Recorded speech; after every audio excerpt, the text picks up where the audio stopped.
오늘 하나님께서 우리에게 주시는 말씀 함께 나누겠습니다. 골로새서 1장 15절에서 20절까지의 말씀입니다. 저와 여러분이 한 절씩 읽겠습니다. 하나님의 아들은 보이지 않는 하나님의 형상이요 모든 피조물보다 먼저 나신 분이십니다. 이는 하늘과 땅에 있는 모든 것들, 곧 보이는 것들과 보이지 않는 것들, 보좌들과 주권들과 권력들과 권세들이 하나님의 아들 안에서 창조됐기 때문입니다. 만물이 아들로 인해 창조됐고 아들을 위해 창조됐습니다. 하나님의 아들은 만물보다 먼저 계시고 만물은 그분 안에 함께 서 있습니다. 또 하나님의 아들은 그분의 몸인 교회의 머리십니다. 그분은 근본이시오 죽은 사람들 가운데서 먼저 살아나신 분이십니다. 이는 그분이 친히 만물 가운데 으뜸이 되시려는 것입니다. 이것은 아버지께서 모든 충만으로 아들 안에 거하게 하시기를 기뻐하셨고 그 아들의 십자가의 피로 평화를 이뤄 만물 곧 땅에 있는 것이든 하늘에 있는 것이든 모든 것이 아들로 인해 자기와 화목하게 되기를 기뻐하셨기 때문입니다. 아멘. 우리 함께 나라와 민족을 위해서 기도하시고 말씀 나누도록 하겠습니다. 하나님, 이 나라와 민족을 주님 앞에 올려드립니다. 하나님을 경외하게 하시고 하나님의 그 질서 앞에 순종하게 하여 주시고 무엇보다 예수 그리스도라는 그 복음의 원리를 따라서 이 나라를 세우고 예배자의 삶을 세워갈 수 있는 대한민국과 대한민국의 모든 예배자들 될 수 있도록 하나님 축복하여 주시옵소서. 특별히 한국교회를 주님 기름 부어 주셔서 세상 속에서 세속화되지 않게 하여 주시고 오직 하나님의 선하시고 온전하시 그리고 기뻐하시는 뜻이 무엇인지를 분별하며 하나님 보시기에 정직한 교회가 되어질 수 있도록 우리 모두의 삶이 될 수 있도록 은혜를 더하여 주시옵소서. 그렇게 함께 기도하도록 하겠습니다. 신실하신 하나님, 이 나라 민족을 주님 손에 올려드립니다. 거짓된 이념과 하나님 세상 속에서 이야기하는 그 상대적인 진리와 그 가치라고 말하는 것에 우리의 마음을 빼앗기지 않게 하여 주시고 오직 이 땅의 유일한 진리요 이 땅에 우리가 지켜야 할 유일한 정신이요 가치요 원리인 예수 그리스도 그분께서 드러내신 그 영광 그 복음의 말씀만을 붙들고 나아가는 대한민국 되게 하여 주시옵소서. 한민족 되게 하여 주시고 한국교회가 되게 하여 주시옵소서. 세상에 거센 사단의 소리 가운데 우리의 마음과 생각이 휩쓸리지 않게 하여 주시고 오직 하나님께서 세우신 그 창조의 질서대로 순종하며 하나님만을 경외하며 하나님께만 예배하기를 기뻐하는 우리의 삶이 될 수 있도록 은혜를 더하여 주시옵소서. 사랑하는 주님, 이 나라 민족을 주님 앞에 올려드립니다. 하나님의 거룩하심과 하나님의 다스리심 앞에만 엎드리게 하여 주시고 예배할 수 있는 민족 되게 하시고 나라 되게 하여 주시옵소서. 사단은 끊임없이 우리의 마음을 분탕질하고 우리의 생각과 우리의 마음을 미혹하기에 힘을 씁니다. 하지만 하나님, 우리가 세상이 말하는 그 진리에 휩쓸리지 않게 하여 주시고 오직 창세 전부터 유일하고 무일한 예수 그리스도라는 그 영광에 우리에게 계시된 그 복음의 말씀만을 붙들고 나아가는 하나님의 나라가 될 수 있도록 우리의 삶이 되게 하여 주시고 이 땅에 있는 모든 교회가 될 수 있도록 역사하여 주시옵소서. 이 시간 우리가 말씀 앞으로 나아갑니다. 오늘도 듣는 우리의 마음을 겸손하게 하여 주셔서 어떠한 하나님의 말씀이 우리 가운데 선포되어질지라도 예와 아멘의 순종의 고백으로 겸손하게 받을 수 있는 우리의 고백되게 하여 주시고 예배되게 하여 주시옵소서. 이렇게 함께 하실 주님을 찬양합니다. 감사드리며 예수님의 이름으로 기도합니다. 아멘. 우리 스스로를 향해서 이렇게 한번 선포하겠습니다. 하나님께서 나를 사랑하십니다. 하나님께서 우리를 사랑하십니다. 하나님께서 나의 예배를 기뻐하십니다. 하나님께서 우리의 예배를 기뻐하십니다. 아멘. 오늘은 이 대림절을 지나가면서 저희가 예수 그리스도는 누구신가에 대해서 계속해서 나누고 있는데 오늘 그 세 번째 시간인 트렌드로는 볼 수 없는 예수 그리스도라는 제목으로 함께 말씀을 나누도록 하겠습니다. 저는 만약 우리가 사는 이 사회를 정의하라고 한다면 뭐 여러 가지 의미가 있겠지만 트렌드가 신이 된 시대이다, 세대이다라고 정의하고 싶습니다. 여러분 지난 한 5년에서 이 10년 정도의 시간들을 한번 떠올려 보시겠어요?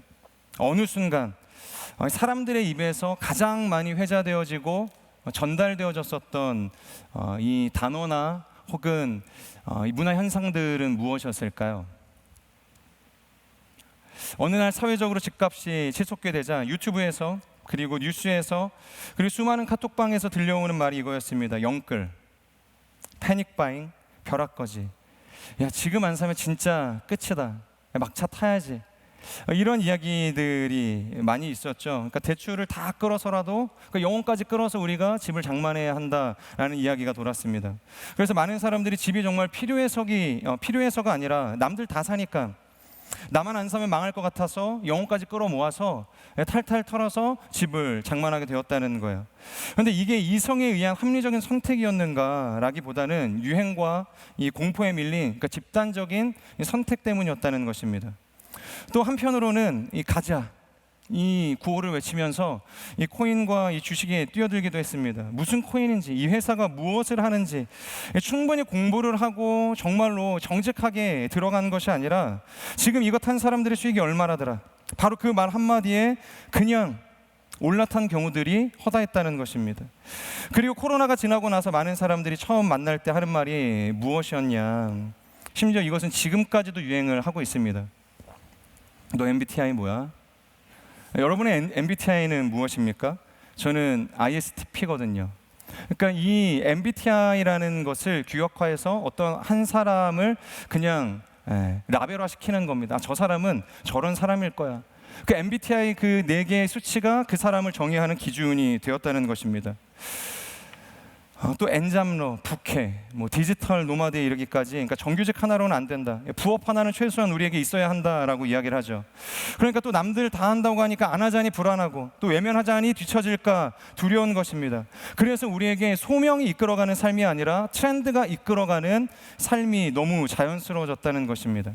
그러니까 여러분 가만 우리의 마음을 살펴보면 이런 마음들이 숨겨져 있는 것입니다. 내가 진짜 뭘 믿는지 잘 모르는데, 내가 무엇을 정말 확신하고 있는지는 잘 모르는데 요즘 다들 믿는 건 그래도 한번 믿어봐야지. 요즘 다들 다 좋다고 이야기하는 것들은 나도 한번 따라가 봐야지. 그래야 마음이 편한 시대라는 것입니다. 여러분, 이것을 심리학에서는 레밍 신드롬이라고 이야기를 하죠. 바로 앞에 가는 몇 마리 때문에 수천 마리가 이유도 모른 채 그러니까 절벽 끝까지 따라가서 결국에는 절벽을 넘어서 달려가게 된다는 것입니다.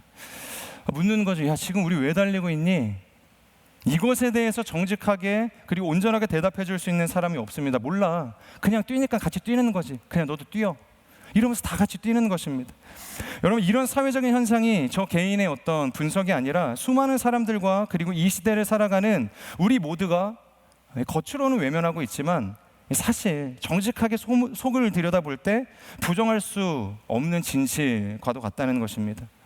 진리를 따라 사는 게 아니라 유행에 따라서 몰려가며 살아가는 시대, 복음을 따라 예수님과 동행하는 시대가 아니라 트렌드를 따라서 세상의 가치로 나라는 사람을 정의하는 시대라는 것입니다.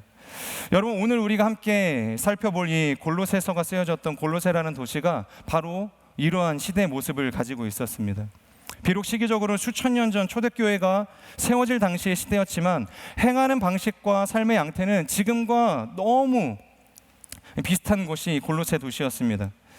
여러분, 골로새 도시는요, 한때 당시 이 소아시아 지역의 이 경제와 문화와 무역의 교두보 역할을 했었던 굉장히 중요했었던 지역이었습니다. 동서양의 길이 교차하고 유대 철학과 헬라 철학, 그리고 각종 신비 종교와 점성술, 그리고 천사 숭배에 이르기까지 당대의 영적이고 지적인 트렌드가 반드시 거쳐갈 수밖에 없었던 그런 굉장히 중요한 도시였다는 것입니다.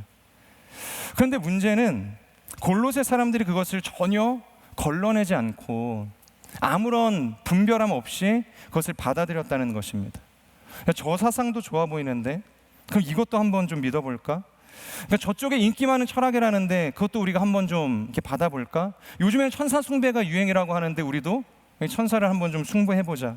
그러니까 예수를 믿으면서 그것도 같이 좀 겸해보는 것도 문제는 없을 것 같아. 그러다 보니까 교회에 어떤 일들이 일어나게 되냐면, 교회도 있고 분명히 교회 안에서 예배하는 성도들도 있는데 그 안에 정작 예수 그리스도와 예수 그리스도가 전해주신 복음은 존재하지 않았다는 것입니다. 사람들의 마음 가운데는 예수님, 그분께서 전해주신 이 복음 하나로는 만족할 수 없는 시대가 되었다는 것이죠. 예수님을 믿지만 철학도 반드시 함께 있어야 균형이 맞을 것 같고, 예수님을 믿지만 유대인들이 말하는 율법도 버려서는 안 될 것 같은 것입니다. 그러니까 금욕주의, 신비체험, 천사 숭배에 이르기까지 계속해서 예수 그리스도 플러스 원이 자리 잡고 있었던 곳이 이 골로새 교회였다는 것이죠. 게다가 이 골로새 교회는 사도 바울이 생전에 가본 적 없었던 교회였거든요. 아무런 연결고리도 없었고 바울이 끝내 이후에도 가보지 못했던 곳이 이 골로새 교회였습니다. 그러니까 편지의 이 서두를 보면 사도 바울이 뭐라고 밝히고 있냐면, 골로새 교회는 에바브라라는 사람을 통해서 세워진 교회이다. 그리고 그를 통해서 너희가 얼마나 신실하게 하나님 안에서 세워져 가고 있는지를 내가 전해 들었다. 그것에 대해서 격려하고 축복하는 메시지를 담고 있죠. 바울이 한참 이 에베소 그 안에서 이 두란노에서 복음을 강론했습니다. 한 2년 정도를 하나님 나라를 선포했을 때, 그때 그곳에서 바울의 가르침을 받으면서 그 복음에 매료됐던 사람 중 한 사람이 에바브라였다는 거예요. 그러니까 그 바울의 에베소 시절이 끝나고 나서 에바브라도 이 에베소를 떠나서 자신의 이 고향이었던 골로새로 와서 세운 곳이 이 골로새 교회가 된 것이죠. 그러니까 처음에 이 에바브라가 골로새에 와서 복음을 전했을 때 사람들의 그 복음을 대하는 마음, 받아들이는 마음이 어땠을까요? 야, 정말로 우리가 듣지 못했던 이 놀라운 복음이 여기에 있구나. 그 복음의 말씀에 매료가 되어서, 예수 그리스도의 그 가르침에 매료가 되어서 따라보자, 그것을 결정했던 것이 아니라, 지금 건너편 이 에베소라는 지역에 두란노에서 사도 바울이라는 정말로 핫한 사람이 이 복음이라는 것을 전한다더라. 근데 그 사람한테 수학을 받고서 왔던 이 에바브라가 그것을 전하니 우리가 그것을 받아들여 보자. 그러니까 그들에게 이 복음이 감동을 전하는 것이 아니라 결국 트렌드를 따라서 그들은 트렌드를 선택해 교회에 몰려들기 시작을 했다는 거예요. 그러니까 사도 바울이 편지에 그런 내용을 쓰게 됩니다. 골로새 교회를 향해서 그렇게 외치고 있는 것이죠. 골로새서 2장 6절을 보면 이렇게 이야기합니다. 우리 같이 한번 읽어보겠습니다. 시작. 너희가 그리스도 예수를 주로 받았으니 그 안에서 행해라. 골로새서 2장 8절의 말씀도 같이 읽겠습니다. 시작. 전통과 세상의 초등 학문을 따름이요 그리스도를 따름이 아니니라. 지금 바울이 뭐라고 꾸짖고 있느냐? 쉽게 말해서 골로새 교회야, 너희는 트렌드를 따라가는 사람이 아니라 그리스도 예수를 믿는 사람들이다. 그러니까 예수 위에 뭔가를 더 얹으려고 하지 말고 그저 그분 안에 뿌리를 내리고 그분 안에서 쥐어져 가야 한다는 이야기를 하고 있는 것입니다. 사랑하는 여러분, 오늘 우리의 모습은 어떻습니까? 우리의 모습 또한 이 골로새 교회가 그랬던 것처럼 나도 모르는 사이에 예수님 플러스 무엇을 내 마음 가운데 혹시 채우고 있지는 않습니까? 저는 오늘 이 말씀을 통해서 이 트렌드의 시대, 그리스도 한 분으로 정말로 우리가 충분할 수 있는가에 대한 이 이야기를 나누기를 원하는데요. 첫 번째, 우리가 이 트렌드의 시대를 극복하고 두렵지 않기 위해서는 예수님을 바로 알아야 하는데, 첫 번째, 예수님은 하나님의 형상이라는 믿음의 고백이 우리 가운데 필요합니다. 우리 15절의 말씀을 같이 읽겠습니다. 시작. 하나님의 아들은 보이지 않는 하나님의 형상이요 모든 피조물보다 먼저 나신 분이십니다. 지금 사도 바울이 예수님을 향해서 뭐라고 정의하고 있는가? 바로 그분은 하나님의 형상이라고 이야기하고 있습니다. 여러분, 여기서 이 형상이라는 단어는 헬라어 에이콘이라는 단어가 사용이 되어지는데, 그러니까 우리가 흔히 컴퓨터에서 볼 수 있는 이 아이콘의 뿌리가 되어지는 단어입니다. 여러분, 아이콘이 뭔가요? 아이콘은 어떤 용도로 우리가 활용을 하죠? 그저 작은 그림 하나를 눌렀을 뿐인데 그 뒤에 있는 프로그램 전체가 열려지게 되는 것이 아이콘의 용도 아닙니까? 그러니까 예수님께서 하나님의 에이콘이게 된다는 것은 바로 예수님이라는 존재는 하나님이 이런 분이시다라고 설명해주는 그냥 단순한 그림 정도가 아니라 그분 안에서 하나님 자신을 우리에게 완벽하게 열어 보여주시는 분이시라는 것입니다. 제가 지난주 설교 때도 그런 이야기를 드렸죠. 예수님은 단순히 하나님이 어떤 분이시다라는 정보를 전달하시는 메신저를 넘어서 하나님 자신이 육신을 입고 이 땅에 오신 분. 그래서 예수님을 본 사람은 곧 누구를 본 존재입니까? 하나님을 본 존재가 되는 것이죠. 그래서 요한복음 14장을 보면 이런 대화가 있습니다. 빌립이 예수님에게 이야기하는 거예요. 주님, 내게 아버지를 보여주십시오. 여기서 이 아버지는 하나님을 이야기하는 것이겠죠. 그때 예수님이 뭐라고 이야기하시냐면, 빌립아, 도대체 너는 왜 아직도 아버지 이야기를 하고 있냐, 그러니까 왜 아버지 타령하고 있냐는 이야기하는 거예요. 그러니까 나를 본 사람은 곧 아버지를 본 것이다. 나와 아버지가 곧 하나인데 도대체 무엇을 더 보여달라고 이야기하냐. 그러니까 너무 답답한 나머지 빌립에게 그렇게 꾸짖는 예수님과의 대화가 나옵니다. 여러분, 하나님이 궁금하십니까? 하나님의 존재에 대해서 너무 피상적으로 우리에게 다가옵니까? 그렇다면 예수 그리스도를 바라보십시오. 우리가 예수 그리스도를 바라볼 때 하나님을 향해 닫혀 있었던 우리의 모든 세계가 열리게 될 줄로 믿습니다. 저는 우리의 신앙이 내가 그저 상상하는, 막연히 기대하는 하나님이 아니라, 그래서 내가 만들어낸 신이 아니라 예수 안에서 보여주신 그 하나님을 온전히 바라볼 수 있는 은혜가 있기를 주님의 이름으로 축복합니다. 두 번째, 모든 피조물보다 먼저 나신 이시다 라고 사도 바울은 이야기하고 있죠. 우리 15절의 말씀을 한 번 더 읽겠습니다. 시작.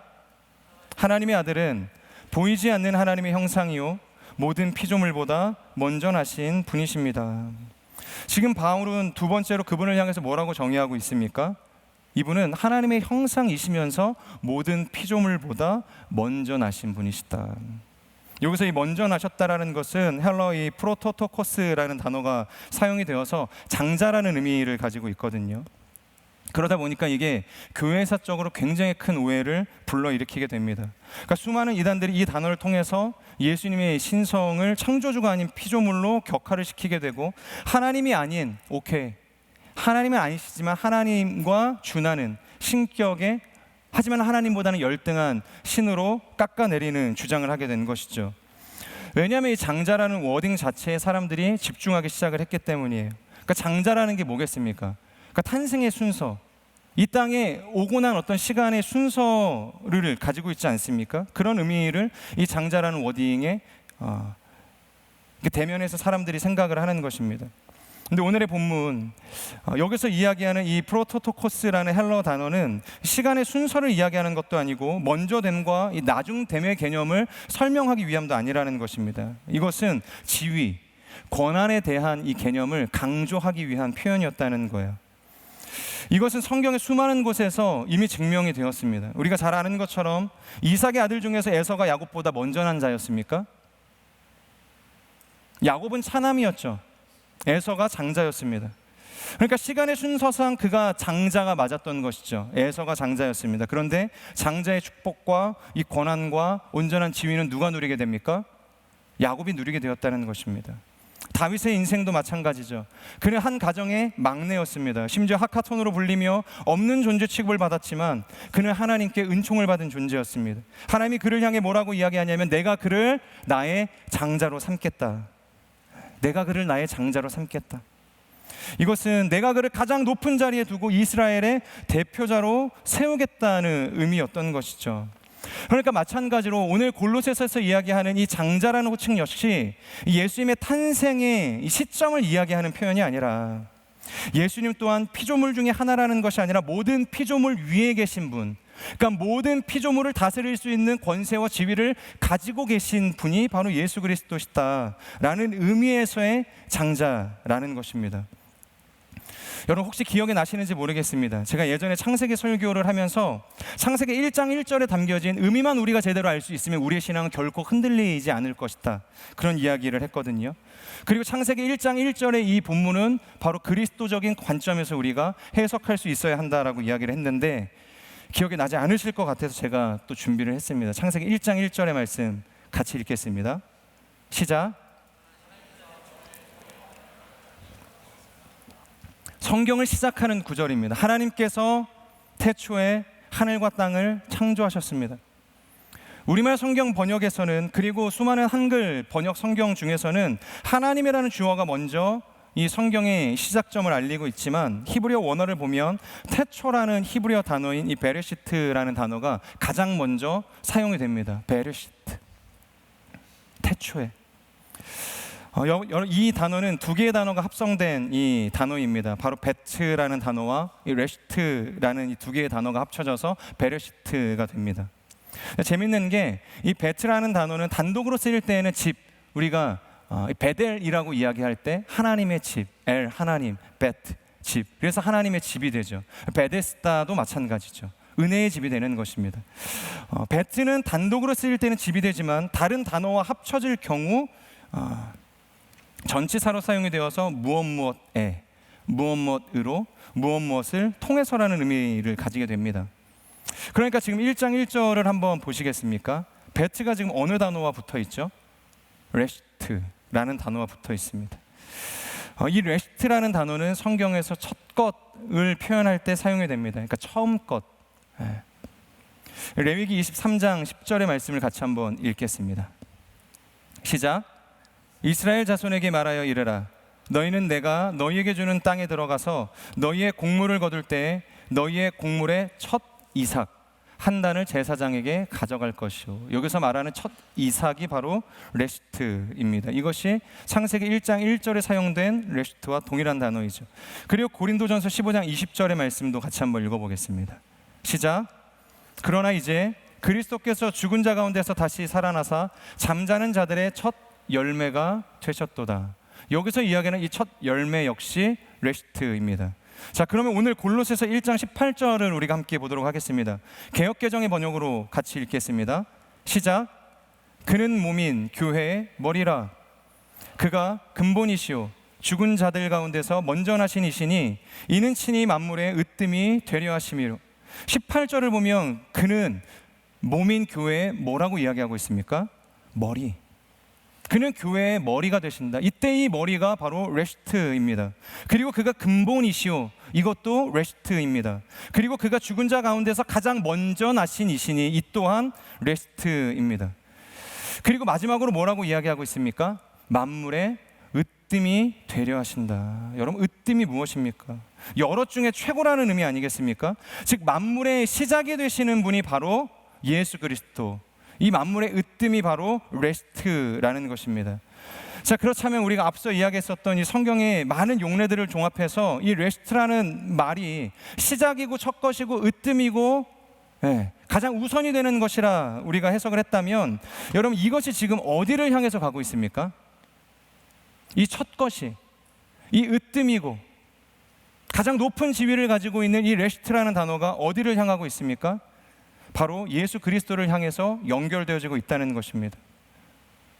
레시트, 그것은 예수 그리스도시라는 거죠. 그렇다면 창세기 1장 1절의 이 베레시트를 우리가 다시 한번 해석해 볼 때 이 레시트가 예수 그리스도라고 한다면, 아까 제가 베레시트 이게 합성이 되어지면 이 베는 명사가 아니라 뭐가 된다고 했습니까? 전치사가 된다 그랬죠. 그러니까 이런 의미를 가지고 이 1장 1절 베레시트를 재정립할 때 뭐라고 해석할 수 있냐면, 그리스도 안에서 하나님께서 하늘과 땅을 창조하시느니라. 그리스도를 통해서 하나님께서 하늘과 땅을 창조하시느니라. 그리스도를 위해서 하나님께서 하늘과 땅을 창조하시느니라. 그러니까 여러분, 예수님은 모든 피조물보다 먼저 나신 정도의 존재가 아니라는 것입니다. 그래봐야 피조물 아닙니까? 오늘 이 베레시트를 통해서, 그리고 골로새서 1장 18절을 통해서 이 사도 바울이 선포하고 있는 예수 그리스도의 이 본질은 무엇인가? 그분은 피조물이 아니라 온전한 창조주시며 온전한 하나님이시라. 모든 만물을 하나님과의 온전한 연합과 하나됨을 통해서 창조하신 창조의 주역이 바로 예수 그리스도시라고 지금 선포하고 있는 것입니다. 저는 이것을 믿을 수 있는 저와 여러분이 되길 주님의 이름으로 축복합니다. 피조물이 아니라, 예수님이 하나님보다 열등한 신이 아니라 하나님과 동등한, 하나님과 이렇게 함께 그 격을 같이 한 삼위의 하나님이신 예수 그리스도이심을 믿을 수 있기를 주님의 이름으로 축복합니다. 마지막, 예수 그리스도는 어떠한 분이신가? 우리 20절의 말씀을 같이 한번 읽도록 하겠습니다. 시작.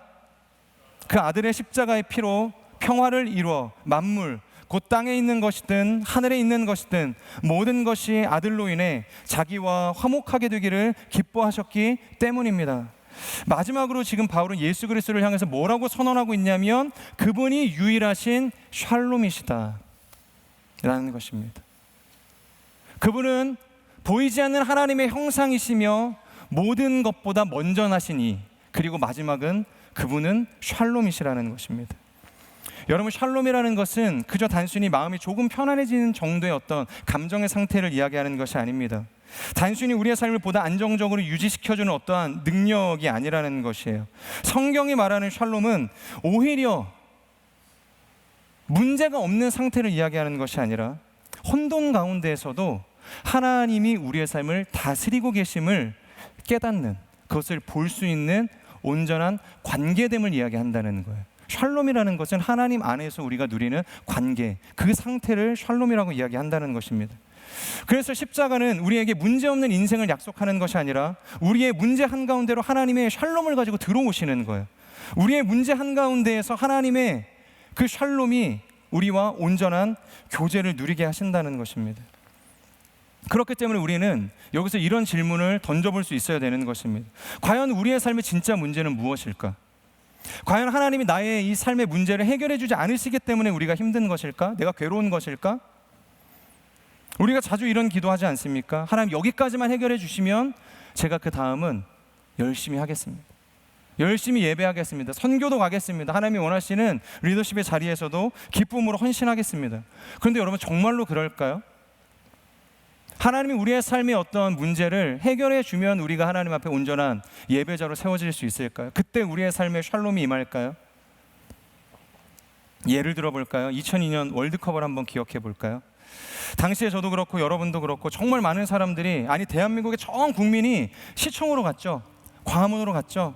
아니면 자신이 있는 지역에서 응원을 위해서 막 모이지 않았습니까? 막 나의 집을 내어주고 우리 집에 와서 오늘은 응원하자고. 그런데 그때 그 광장에는 문제없는 사람들만 모였을까요? 그렇지 않았겠죠. 당장 내일 부도날 회사를 가진 사람도 있었을 것이고 이미 부도를 맞은 사람도 있었을 것입니다. 대학 입시를 코앞에 놓은 수험생, 제가 그때 고3이었거든요. 담임 선생님이 야, 너 월드컵 보러 가면 대학 못 간다.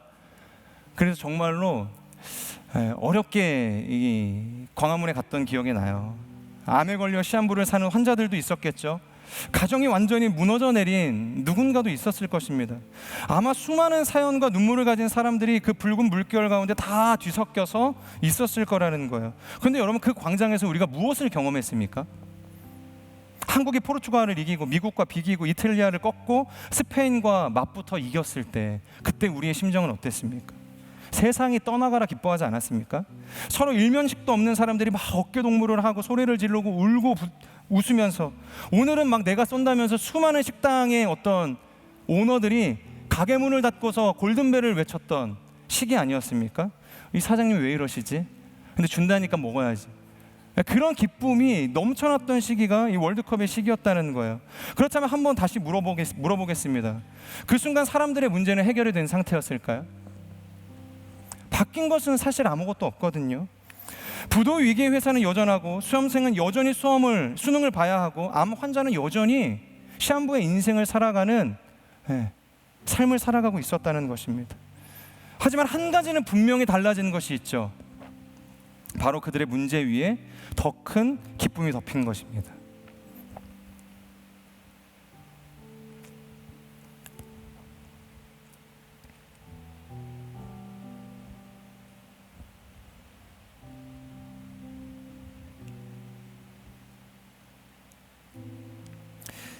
문제가 사라진 것이 아니라 문제를 압도하는 기쁨이 그들 가운데 내려앉은 것입니다. 여러분, 복음이라는 것이 우리에게 역사하는 방식이 이와 같다는 거예요. 우리의 인생에 문제가 많을 때 우리는 그런 생각들을 하죠. 하나님, 이 문제를 좀 해결해 주십시오. 그럼 제가 기뻐할 수 있습니다. 예배할 수 있습니다. 하지만 골로새서 1장에서 사도 바울은 우리에게 조금 다른 순서를 보여준다는 것입니다. 하나님은 먼저 우리의 모든 문제를 정리해 놓고, 자, 이제 나를 예배해라 하지 않으시고, 오히려 문제가 그대로 있어도 그 문제 위에 그리스도의 영광과 샬롬을 덮어주신다는 것입니다. 그래서 현실은 여전히 그대로인데 그 위에 복음이 주는 승리를 맛보게 하셔서 하나님이 주시는 온전한 샬롬 앞으로 나아가게 하신다는 거예요. 그래서 여러분, 우리가 예배할 수 있는 이유는 문제가 사라져서가 아니라 문제보다 더 크신 분을 믿음의 눈이 열리기 때문이라는 것입니다. 모든 것이 풀렸을 때의 기쁨이 아니라 풀리지 않는 인생 한가운데 그리스도의 승리가 덮일 때의 기쁨을 이야기한다는 것입니다. 싸움은 여전히 끝나지 않았는데 내 마음 한가운데 하나님이 나의 주님이시다라는 고백이 자리 잡는 것입니다. 눈물은 여전히 흐르고 있는데 그 눈물 위에 그러나 주님은 나를 버리지 않으신다라는 확신이 덮이는 것이죠. 여러분, 이것이 바로 샬롬입니다. 그의 십자가의 피로 화평을 이루사, 바로 그 십자가에 달리신 주님만이 우리에게 이와 같은 마르지 않는 샬롬을 주신다는 거예요. 여러분, 골로새 교회가 주님을 알지 못했기 때문에 그들이 세상의 트렌드를 따라간 것이 아닙니다. 다만 주님을 알았지만 주님을 온전히 알지 못했기 때문이라는 거예요. 그러니까 예수 외에 자꾸 다른 것들을 구하게 된 것입니다. 하지만 여러분, 예수 그리스도는 세상 그 어떤 트렌드로도 담을 수 없는, 그리고 비길 수 없는 그러한 분이시죠. 그분은 보이지 않는 하나님의 형상이시고 만물의 으뜸이 되시는 하나님 그 자체이신 분, 그리고 우리 안에 있는 모든 문제를 초월하셔서 우리에게 마르지 않는 영원한 샬롬을 주시는 왕, 그 샬렘의 왕이 바로 예수 그리스도이십니다. 저는 우리의 삶이 그 하나님을 볼 수 있는 인생이 되기를 축복합니다. 여러분, 성탄의 기쁨은 다른 곳에 있는 것이 아니라 바로 예수 그리스도가 누구신가, 그것을 온전히 보는 삶에 있다는 것을 깨닫고 앞으로 우리에게 주어지는 모든 시간을 예수 그리스도를 바로 바라보며 나아갈 수 있는 거룩한 인생들이 되기를 축복합니다. 우리 함께 말씀을 기억하면서 기도하겠습니다. 신실하신 하나님, 이 땅의 왕으로 오신 예수 그리스도를 우리가 바라보며 나아갑니다. 그는 보이지 않는 하나님의 형상이시요 모든 피조물보다 먼저 나신 이시며 십자가에서 자신의 피로 우리에게 주시는 하나님의 화평을 단번에 이루신 하나님이신 예수 그리스도이심을 우리가 믿음으로 고백합니다. 하나님, 우리가 세상의 트렌드를 따라가지 않게 하여 주시옵소서. 세상의 헛된 영광을 구하는 인생이 되지 않게 하여 주시고 오직 예수 그리스도 안에서 예수님만이 주실 수 있는 그 샬렘을 구하며 나아가는 거룩한 인생들이 다 될 수 있도록 성령 하나님 역사하여 주시옵소서.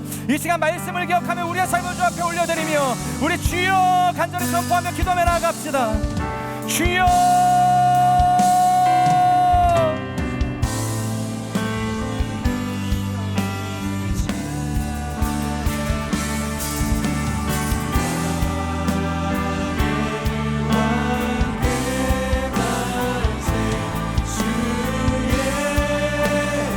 갑니다.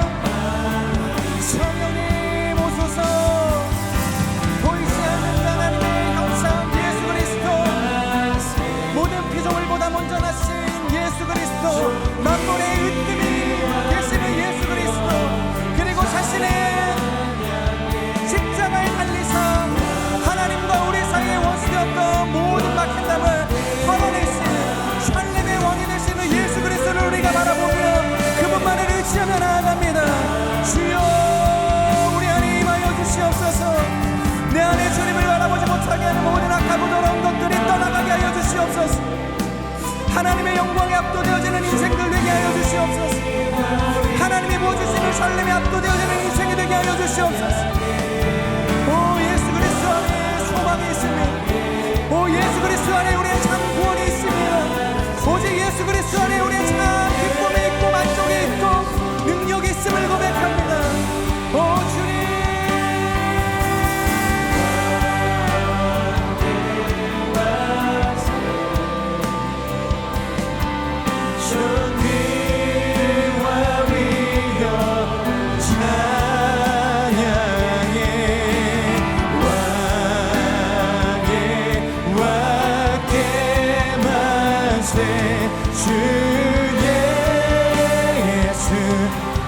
우리 함께 믿음으로 선포합시다. 왕께 만세, 왕께 만세. 존귀와 위엄을 찬양해.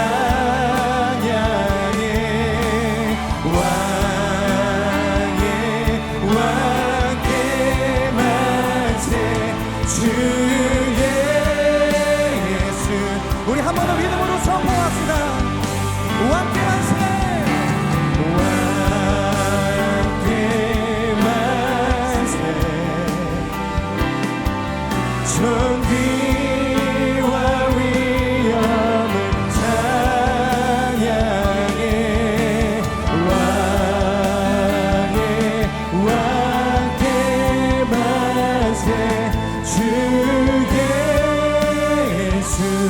하나님과 함께 만세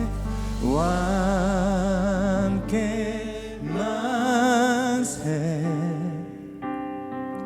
존귀와 위엄을 찬양해 왕의 왕께 만세 주 예수 하나님. 우리 한 번 더 기도하며 나아갈 때, 하나님, 우리의 삶에 많은 어려움들이 있습니다. 누구에게 토로하거나 나누거나 세상의 그 어떤 것으로도 해결해 줄 수 없는 내 인생의 고단함과 슬픔과 눈물과 어려움이 있습니다. 그래서 우리가 하나님께 기도하고 간절히 구하는 것이 이 문제의 해결에 대해서 하나님 앞에 우리가 기도할 때가 얼마나 많은지, 이 문제가 해결만 된다면 내 삶을 하나님께 드려 헌신하겠습니다. 하나님을 기쁨으로 예배할 수 있는 인생으로 나아가겠습니다. 그렇게 다짐하고 결단하며 하나님 앞에 간절히 기도하지만, 오늘 하나님께서 우리에게 말씀하시는 것은 문제가 풀렸을 때 그것이 기쁨이 아니라 풀리지 않는 인생 한가운데에도 예수 그리스도께서 오실 때, 예수 그리스도의 그 샬롬이 덮일 때 온전한 기쁨과 만족을 누릴 수 있게 된다고 말씀하십니다. 하나님, 더 이상 우리의 문제에 매여서 하나님께 나아가는 우리의 모든 시도를 하나님 꺾는 인생 되지 않게 하여 주시고, 문제는 여전히 내 삶 가운데 존재하지만, 여전히 나의 인생의 한계는 명확하지만, 그럼에도 불구하고 하나님 이 가운데 하나님의 은혜를 부어주십시오. 하나님의 마르지 않는 기쁨을 덮어주십시오. 하나님의 그 평강을 우리 가운데 허락하여 주시옵소서. 그래서 문제보다 크신 하나님을 우리가 예배하는 거룩한 인생들 다 되게 하여 주시옵소서.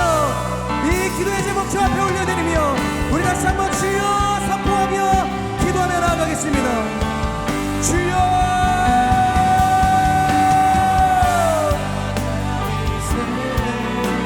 오 주님, 우리의 인생의 고단함과 녹록지 않은 인생의 여정들이 있습니다. 누구에게도 이야기할 수 없는 내 삶에 슬픔과 눈물이 있습니다. 가족의 아픔이 있고, 병환 중에 있는 나의 처절한 사고가 있고, 하나님의 슬픔이 있습니다. 그 어떤 세상의 의료도 과학도 하나님의 지혜와 철학도 내 인생의 이 문제를 해결할 수 없음을 고백합니다. 그래서 우리가 하나님을 붙들고 하나님께 간구합니다. 이 문제를 해결해 주십시오. 이 문제를 벗어나게 해주십시오. 오 주님, 이 문제가 해결만 된다면 내 인생을 하나님 앞에 사무엘과 같이 드리겠습니다. 그런 결단을 하지만 오늘 하나님께서 우리의 인생 가운데 말씀하십니다. 풀리는 것이 기쁨이 아니라 풀리지 않지만 그 위에 문제보다 더 큰 내가 역사할 수 있다면, 문제보다 더 위대한 하나님의 그 구원의 기쁨이 이 말씀만 있다면 너는 예배할 수 있다 말씀하십니다. 오 주님, 우리의 시선을 들어 문제보다 크신 하나님 바라보게 하여 주시옵소서. 나의 한계를 초월하여 역사하시는 그 만물의 통치자이신 예수 그리스도를 바라보며 나아가는 우리의 삶이 성령 하나님 역사하여 주시옵소서. 오 거룩하신 하나님, 그는 보이지 않는 하나님의 형상이시고 모든 피조물보다 먼저 나신 이시며, 자신의 몸을 십자가에 달리심으로 흘리신 그 보혈의 피로 말미암아 하나님과 원수되었던 우리의 인생 가운데 장벽을 허무시고 하나님과의 화평, 하나님과의 샬롬을 누리게 하신 온전한 우리의 구원자이심을 우리가 믿음으로 고백합니다. 하나님, 세상의 그 어떤 것으로도 우리의 삶을 만족시킬 수 없음을 고백합니다. 내가 고민하고 내가 극복하고자 원하는 나의 삶의 이 한계들을 뛰어넘게 할 수 없음을 고백합니다. 오직 예수 그리스도만이 우리의 삶의 문제를 해결할 수 있음을 고백합니다. 오직 예수 그리스도만이 우리의 한계를 돌파하여서 하나님이 원하시는 거룩한 삶으로 나아가게 하시는 줄로 믿습니다. 세상의 트렌드를 따라가는 인생 되지 않게 하여 주시고, 세상이 말하는 그 어떠한 가치에 우리의 마음이 흔들리는 인생 되지 않게 하여 주시고, 오직 예수 그리스도 안에 굳건한 반석 가운데 우리의 믿음을 세울 수 있는 거룩한 인생들이 다 될 수 있도록 성령 하나님 역사하여 주시옵소서. 하지만 우리가 간절한 고백을 가지고 주님께 기도하지만 여전히 나의 인생은 제자리 걸음이고, 내 안에 있는 고난과 고통과 이 눈물의 상처는 해결되지 않을지도 모릅니다. 하지만 하나님, 우리가 이 문제에 갇혀서 계속해서 하나님 그것만 바라보는 인생 되지 않게 하여 주시고, 이 문제보다 크신 하나님, 이 문제보다 초월하여서 우리의 삶을 일으키실 수 있는 예수 그리스도를 우리가 의지하며 나아가는 인생 되게 하여 주시옵소서. 그래서 그 위에서부터 우리 가운데 부어지는 그 샬롬이, 그 하늘의 평강이, 그 구원의 기쁨이 우리의 삶을 일으켜 세우는 놀라운 역사가 있게 하여 주시옵소서. 우리가 대강절을 지나가며 이제는 성탄의 주인으로 오신 예수 그리스도를 바라보며 나아갑니다. 앞으로의 모든 여정이 바로 그 예수 그리스도께 집중하며 주목하며 나아가 우리의 삶을 드리는 인생들이 다 될 수 있도록 성령 하나님 역사하여 주시옵소서. 그래서 그 주님을 예배하는 것이 우리의 인생의 기쁨입니다. 우리가 그것을 유일한 기쁨으로 삼을 것입니다. 이 믿음의 고백으로 우리의 삶을 세우는 거룩한 하나님의 사람들 다 되게 하여 주시옵소서. 그렇게 역사하실 주님을 찬양합니다. 감사드리며 생명의 왕으로 이 땅에 오신 예수 그리스도의 이름으로 기도드립니다. 아멘. 우리 살아계신 주님 앞에 우리 감사와 큰 영광의 박수 올려드리겠습니다. 아멘.